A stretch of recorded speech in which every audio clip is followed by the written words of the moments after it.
नमस्कार दोस्तों। जैसे यहाँ दे रखा है, to simulate car accident auto manufacturer study to collision of moving car with mounted spring of different spring constant. Consider a typical simulation with a car of mass 1000 kg moving with speed 18 km per hour on a smooth road and colliding with horizontal mounted spring of spring constant 6.25 into 10 power 3 Newton per meter. What is the maximum compression of the spring? चलिए कि कहीं कहीं पे भाई क्या होता है, मान लीजिए अपनी स्प्रिंग है, तो कोई कंपनी में जैसे आप कार लेने जाओ तो एक्सीडेंट के बाद कार का क्या होगा ये टेस्ट करने के लिए ये कार को काफी स्पीड के साथ स्प्रिंग के साथ कोलाइड कराते हैं, जिसकी वजह से कुछ कुछ एक्सपेरिमेंट करने होते हैं तो यहां से हो जाते हैं। बिल्कुल ऐसा ही एक्सपेरिमेंट आपको दिया है। यहां पे मान लीजिए कोई स्प्रिंग है, चलिए ये रही स्प्रिंग, कोई ऐसी स्प्रिंग की जिसका स्प्रिंग कांस्टेंट आपको बताया 6.25 इंटू 10 पावर 3।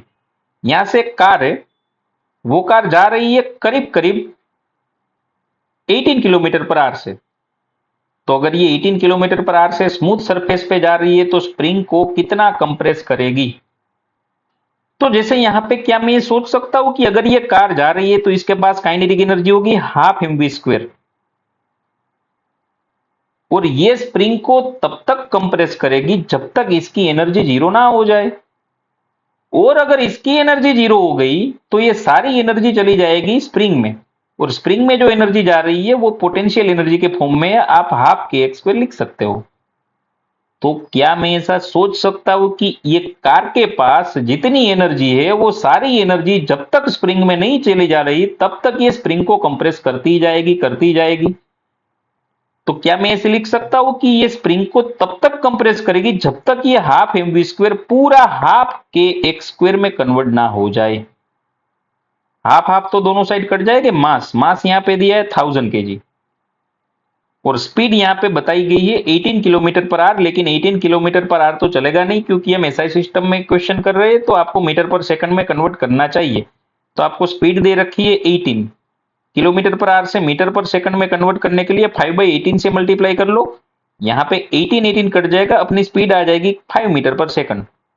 तो यहां पे रख दो v स्क्वायर 5 की जगह 25 इक्वल टू, यहां बचा के एक्स स्क्वायर, के की वैल्यू आपको दे रखी है 6.25 इंटू 10 पावर 3। क्या मैं ऐसा कर लू 625 into 10 power 5 into x square, 2 point मैंने पीछे ले लिए तो ये हो जाएगा 10 पावर 5।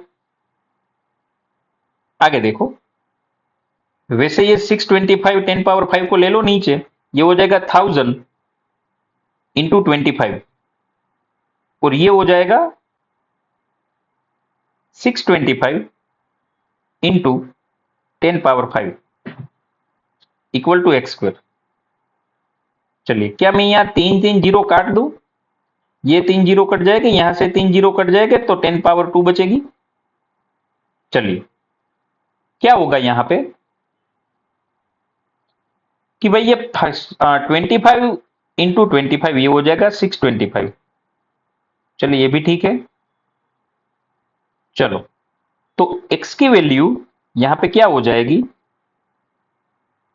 1/25 का स्क्वायर रूट निकाल लो, ये हो जाएगा 5, और 10 पावर 2 का स्क्वायर रूट निकाल लो, ये हो जाएगा 10। चलिए, ये भी ठीक है, लेकिन ये जो आंसर आएगा वो मीटर में आएगा। आप एक काम करो, सेंटीमीटर में कन्वर्ट कर लो, ऊपर 100 से मल्टीप्लाई कर लो। अगर 100 से मल्टीप्लाई कर रहे हो तो ये हो जाएगा 100/50 सेंटीमीटर में। सही है भाई। तो यहां पे x की वैल्यू कुछ निकल के आएगी 2 सेंटीमीटर। तो कैलकुलेशन वाइज आप देख लो कहीं मिस्टेक नहीं हो रही है, बाकी कंसेप्चुअली तो ये कोई इतना टफ है नहीं। 2 सेंटीमीटर जितनी स्प्रिंग अपनी कंप्रेस होगी। चलिए, थैंक यू।